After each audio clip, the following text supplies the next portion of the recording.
why not talk about a little bit about the retirement crisis? Now, I watched a video on, I think it was Frontline. There's a channel here on YouTube. I'll try to put the link to it down below. And it was talking about the retirement crisis and how, um, Americans are not prepared for retirement. And here's the surprising part, much of it is not due to like not making enough money. I think a lot of it is they just start later or just education behind it. A lot of people figure, well, you know what, I'll deal with retirement when I turn 40 or 50, not realizing that they may not have enough money um, to live on. Another thing that the documentary talked about was a lot of fees. So remember, when you are getting into like mutual funds or exchange traded funds, which are also called ETFs, or if you're getting into index funds, most of them have fees associated with them. So a lot of them, have expense ratios, which basically means you pay a nominal fee every time you buy or sell in and out of the fund. And usually there's fund managers that are managing those accounts for the average everyday person. So if you look to your retirement account and you pull up your statements, like if you get monthly statements or if you get quarterly statements, if you look at it, you'll see that most of the time you pay a fee. Sometimes it's every month, sometimes it's once a quarter, but you are paying the fund managers for managing your account. And one of the things that documentary talked about on Frontline when it was talking about the retirement crisis, that a lot of these funds pay have high amounts of fees associated with them, and people just don't know. So there was one person who was invested like maybe $500,000 over the course of 20 or 30 years, and almost 100,000 of that was taken out in fees, and they just didn't know. And so, you guys know on my channel, I'm always talking about financial literacy and changing the face of wealth and the importance of knowing your own numbers. You have to be the CEO of your own finances. You have to be the one to stay on top of what your money is doing. But I understand, again, like that documentary was talking about, that people just don't know. So that's one of the things I'm doing on my channel, is trying to help you to learn and understand these different things, so you don't have to pay out more fees than necessary. Another thing that that documentary talked about in terms of the retirement crisis is that people are living longer nowadays. I've mentioned it in videos with previous videos where I talked about my grandmother is still alive, my husband's grandmother is still alive. My grandmother she just turned 82 in March, and my husband's grandmother will turn 84 in June. So, one of the things, if you sit down and you talk to a lot of the older folks, they will be one of the first ones to tell anybody that's young. And when I say young, I mean, you're working, if you're working. So, even if you're 60 and you're working, you are considered, still young, at least by the government standpoint, because you're not 65 yet, and that's the official retirement age. Um, but people are just living longer. So if you retire at 65, let's say, or maybe sooner because there's a health injury, a health scare, maybe you get injured at work, maybe you're just stressed, your mental health is kind of on high, and you need to back away. Well, people are living longer. Many people are living 20, 25 years on average after they retire. Again, I just gave you the example of my grandmother and my husband's grandmother. So if they retired at 65, what, that's 75.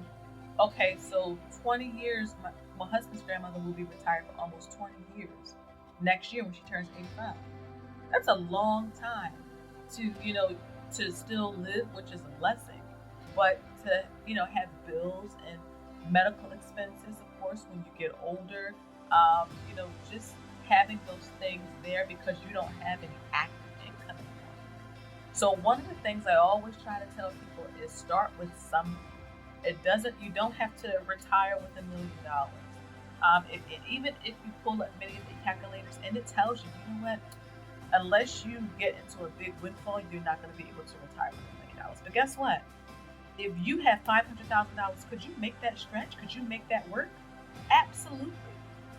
If you could go down to part time and do something that you really love and you can still get free health benefits, but because you have $500,000 away because you started to save, you can make that work. I tell people all the time, don't discount 500,000, 700,000. If you can't get to $1 million because you started late or because of whatever circumstances, you can make that work.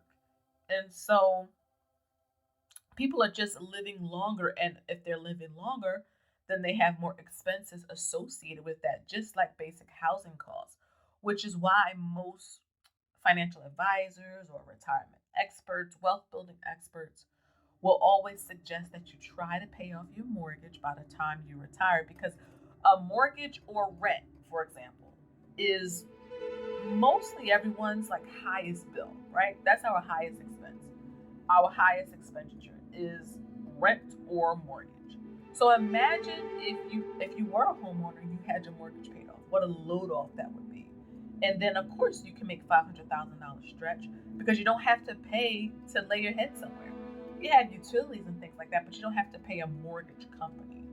Now you will have taxes and all of that, but again, in the grand scheme of things, if you're comparing numbers to numbers, it is not. It is much less hassle, much less stress, and it's just cheaper overall having your mortgage paid off.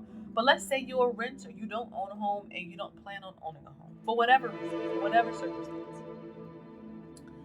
Then you could at least maybe per chance put away a year or two worth of rent payments. If you pay $1,000 a month in rent, aim to put $12,000 away. Or if you want to do 2 years just to be conservative, $24,000. I was trying to figure out the math in my head. So if you're paying $1,000 a month, if you want to put away 2 years worth, it's $24,000. So you can do both ways. It's just a lot of people like real estate for that reason, or owning real estate, is that when they pay the mortgage off, the home is theirs. Versus, in your older age, if the landlord decides to sell the property, if the landlord decides to raise the rent, if the neighborhood changes, if something happens, you're kind of you're more at risk, right? And this is just what statistics say, than someone who actually owns their home. Also, keep in mind that a lot of people in their senior years downsize. So you can look at that as a way to cut costs. But then, of course, if you look at it, the housing market, whether you're trying to buy a place or rent a place, is just so high now. So imagine 20, 30, 40 years from today. We're talking about April 2023. Can you imagine April 2043? 20 years from now? What, like I will be about to turn 60, Lord willing, I'll be 58. Can you imagine what housing costs will look like then? So, we have to be proactive. We have to get in front of this, right? You can still enjoy life, budget for that, but you need to be thinking about the future as well, right? You got to be like the ant. You have to, if you see like things getting worse, if you see like a storm coming, if you see the impending destruction, wisdom will tell you, you know what, I need to prepare for this. I need to batten down the hatches, close the windows, store up some food so that I can ride out this, the stressful time that's coming. Well, we know things are not getting better, right? We know that our government is one of the worst entities to ever exist when it comes to managing money, okay? Our government and just globally, the big governments of the world are horrible at this. That's why the rich keeps getting richer and the poor keeps getting poorer, because at the end of the day, the corporations, the politicians, they don't care about the lower class or the middle class. They care about extending and increasing their wealth. So, and a lot of it was because of not just access and opportunity, but education. And nowadays, it's never been easier for anyone from any walk of life to, you know, have money or own real estate or get wealth, achieve wealth, right? And we have to use the tools we have at our disposal to do that. So if you don't make enough money to invest for retirement, right? You can get a side hustle. I have a side hustle. My husband has a side hustle. Most people that I know have some type of side hustle, right? Why? Because things just cost so much more nowadays. And if your income isn't matching, let's say, what it costs to just live, then either you have to cut back somewhere or find another way to get additional income. And here's the thing, there's only so much cutting back you can do, right? I mean, if you're cutting back to just beans and rice, that's no way to live personally. So a couple hours out of the week, I do YouTube. I know people who do DoorDash and Uber Eats, just 2 hours a night after work, go do some orders, maybe 3 nights out of the week. That's a couple $100 to do something with, right? Um, there's people who have side gigs who, I mean, again, the possibilities are endless because of the day and time that we are living in. I mean, there's people who sell feet pictures, right? They're doing what they have to do to, survive in the state that in the economic state that we're in. And so, one of the things I try to tell people, and one of the things that I created to help many people, is the $1 a day investing challenge. Everybody can do $1 a day. And I say this especially if you are getting coffee, if you're going to the nail salon, if you're having date nights, if you bought a streaming app like Disney Plus or Hulu, you can afford $1 a day. You just have to go back to your budget and figure out where you can pull it from because you got to think of your future self. There's many times where I'll go into stores, especially grocery stores, and I'll see like the older people pushing carts or ringing out, customers bagging groceries, in the clothing store checking you out. And if you just have a chance to just talk with them, most of them are still working because they need the income. They can't, and they'll be. And one of the things I love about talking to older people is that they are very forthcoming. They will be 100% honest with you. They will tell you they need the money to live. They have bills. Some of them still are paying mortgages at 70 years old. And they will tell you if you can, if you're younger, start. The earlier you start, the better. If it's not a lot, a couple dollars every time you get paid. Invest it, save it, keep the high interest debt away. Why? Because if you plan on being alive, you want to make sure that you don't have these stressors. And the good thing is that even if you don't, God forbid, if you don't make it to 70, this is where generational wealth come in, right? This is what we're all doing this for, right? To pass on something to the next generation. If you aren't able to make it to 70, 80, you can pass that on. And I'll tell you that those generations will talk about you years down the line of the sacrifice you made. And it'll motivate them, hopefully, to do the same thing for the future generations, right? And so, again, guys, the retirement crisis in this country is really bad. But because of the access to information we all have, we can do something. Even if we're near retirement, a little something is better than nothing. I mean, and yes, there is Social Security, but even where Social Security stands at today, it's not enough. So imagine if they make cuts to Social Security, right? Imagine if they raise the age to access Social Security. It's not going to be enough if it is even around at that point. So we have to be proactive with our futures. We have to be the ones kind of, spearheading this movement, right? Again, there's savings challenges. There are side hustles you can take on. There's the $1 a day investing challenge. So depending on the month, it'll either be $30 or $31. If it's February, it'll be $28 or $29 if it's a leap year. That's a start. And I think that's the best thing that many people can do is just start. Don't get so bogged down with, oh my goodness, I'm so far behind. Or I won't have $1 million.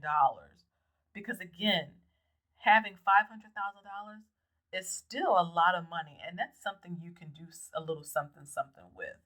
So I just wanted to come on and just chat with you guys. I had no notes for today's podcast. Again, I just wanted to share with you all the importance of saving for retirement. Yes, again, you can enjoy the here and now. That's why we have budgets, right? That's why we have sinking funds to save for a vacation. We can save for Christmas. We can save for birthdays because these things come every year. They're no surprise. So we can save for those. But the future, which is the unknown, we have to do something to, because we're all getting older, right? We can put our head in the sand and act like, you know what, it's nothing's going to happen. But I'm telling you, if you keep on living, you're going to wake up and one day you're going to be 40 and then 50 and then 55. And then you're going to be thinking, oh my goodness, I don't want to work anymore. Or I'm ready to retire in a few years at 60. And then you may not be able to. It's not even so much you want to, it's just you may not be able to because you need the money to live.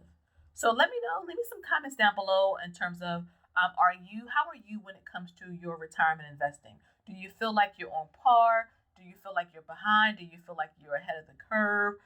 Let me know down below. I love talking with you guys. I hope that you enjoyed the podcast on today. The next one, my schedule has it for Saturday. That may be released, I'm not even sure, Sunday or Monday.